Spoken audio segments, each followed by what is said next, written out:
There are pandemic levels of suffering in this world. People surviving more than living, feeling trapped inside cycles they cannot fully explain.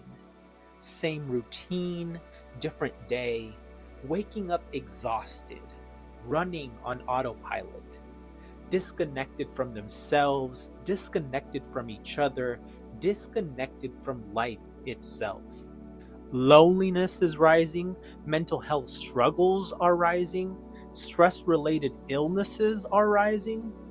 Even diseases once associated with older populations are beginning to appear in younger generations. And most people believe these are isolated problems. But what if they are connected? What if much of modern human suffering is not random, but systemic? A byproduct of how we live, how we think, what we consume, what we repeat, the environments we adapt to, the programming shaping our nervous systems, behaviors, emotions, and beliefs every single day. What if the majority of humanity is living through unconscious programming without realizing it? And what if awareness is where healing begins? Because before we can change our lives, we have to understand the system underneath them. Human beings are incredible advanced biological systems, adaptive organisms, living machines, complex operating systems constantly processing information from the world around them. Your body is always receiving inputs, always adapting, always trying to maintain stability. Your heart beats automatically. Your lungs breathe automatically.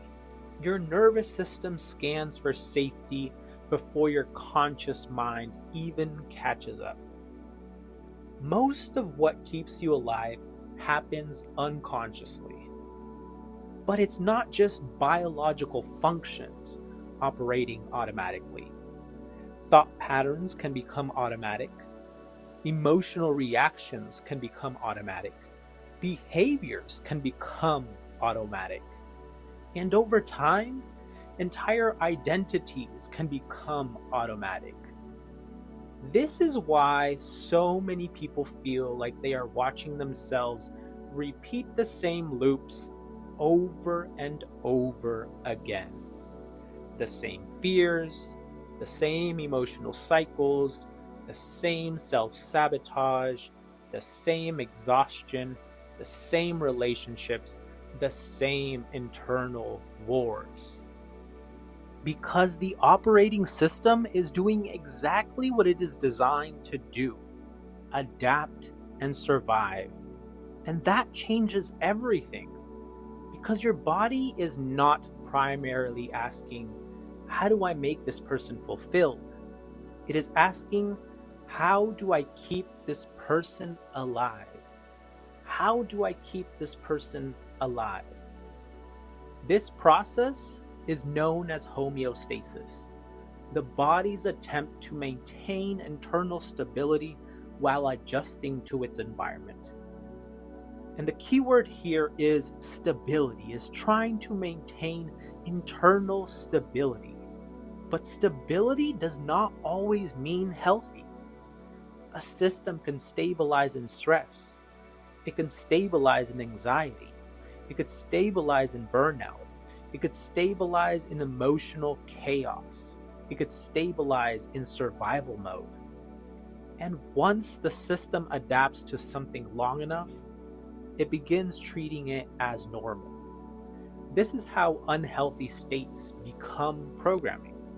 Stress becomes familiar, chaos becomes familiar, fear becomes familiar, overthinking becomes familiar, disconnection becomes familiar. And when something becomes familiar, the system often mistakes it for safety. And this is why people consciously want peace, while unconsciously recreating chaos. Why people can want love while being drawn toward emotional inconsistency. Why people can desperately want change while resisting the unfamiliar. Because the operating system often chooses what is known over what is healthy. And this programming goes even deeper than most people realize. The subconscious mind does not fully distinguish between imagined experience and emotionally believed experience. Now, let me tell you a story that perfectly explains this. Recently, while getting a haircut, my stylist asked me something really interesting. She told me one of her clients believes that getting a haircut immediately after eating can cause stomach problems. And she asked me if I believe that. And I said, no, I've never heard of that. And she was questioning the logic behind it. Because neither one of us could explain why cutting your hair would affect digestion, logically. But then internally, I realized something really important. To him, the belief is real. And because the belief is real to him, his body may very well respond to it as if it was true. That's how powerful belief can become once it enters the subconscious mind. What sounds irrational to one person can feel completely normal to another, because human beings do not simply experience reality objectively. We experience reality through perception, conditioning, memory, emotion, and belief. And once a belief becomes emotionally accepted by the subconscious mind, the body and the nervous system often begin organizing around it. Fear can create symptoms, stress can create symptoms, expectation can shape experience. This is why two people can live through the exact same event and experience it completely different, because the subconscious mind acts almost like a filter between reality and perception. And in many ways, it develops the photograph of your life from the images you repeatedly give it. There's a concept from The Power of Your Subconscious Mind that describes the subconscious mind as a dark room, a hidden inner place where repeated thoughts, fears, beliefs, memories, and identities slowly develop into lived experience. Just like photographs are developed in a dark room, human experience is often developed in the subconscious. And the subconscious itself is neutral. It does not necessarily judge whether a belief is healthy or unhealthy. It simply adapts to what is repeated. If fear is repeated long enough, the system adapts to fear. If stress is repeated long enough, the system adapts to stress. If limitation is repeated long enough, the system adapts to limitation. If survival is repeated long enough, the system adapts to survival. Eventually, these repeated internal states begin shaping our outer behavior, perception, relationships, emotional patterns, and even our own identity. The system begins treating them as normal. And this is why awareness matters so deeply. Because many people are unknowingly feeding their subconscious mind images of fear, shame, exhaustion, chaos, scarcity, and hopelessness every single day. Then they wonder why those same patterns continue appearing in their lives. Your subconscious mind is always receiving instructions, always listening, always adapting, always recording. And over time, what is repeated internally begins expressing itself externally. Not because you are consciously choosing suffering, but because the operating system is responding to the programming it has received. And this is one of the greatest realities humans must confront. Just because something feels familiar does not mean it is aligned.